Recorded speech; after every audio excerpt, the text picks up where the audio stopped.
আপনারা ভিডিওটা আগে দেখেন, পরে আমি বলতেছি।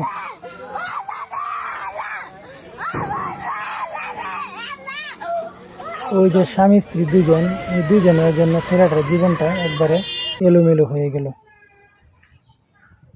এই মা এবং বাবার একটু দয়া মায়া নাই যে ছেলেটার দিকে তাকায়া।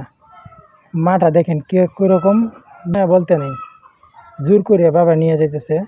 ওদের সম্পর্ক বিচ্ছেদ হওয়ার কারণে ছেলেটার এত কষ্ট। আপনারা যারা ডিভোর্সের দিকে আগাচ্ছেন বা ডিভোর্স করার চিন্তা ভাবনা করতেছেন, তারা ভিডিওটা আগে দেখবেন। একটা স্বামী স্ত্রীর সম্পর্ক ভাঙ্গে যাওয়ার কারণে একটা ছেলের জীবন নষ্ট হয়ে যায়।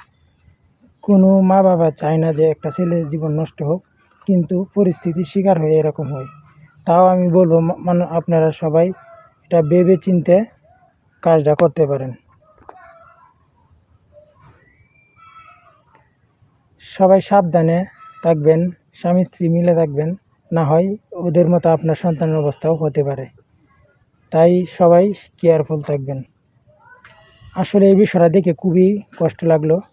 আপনারা যদি এইসব বিষয়ে করেন, তাহলে সাবধানে থাকতে হবে। কারো সম্পর্ক ভাঙ্গার আগে অন্তত 100 বার চিন্তা ভাবনা করে সম্পর্কটা ভাঙবেন। খুবই কষ্টদায়ক এই জিনিসটা দেখে আমার আসলে খুবই খারাপ লাগছে। আপনারা খুবই সাবধান, কেয়ারফুল থাকবেন।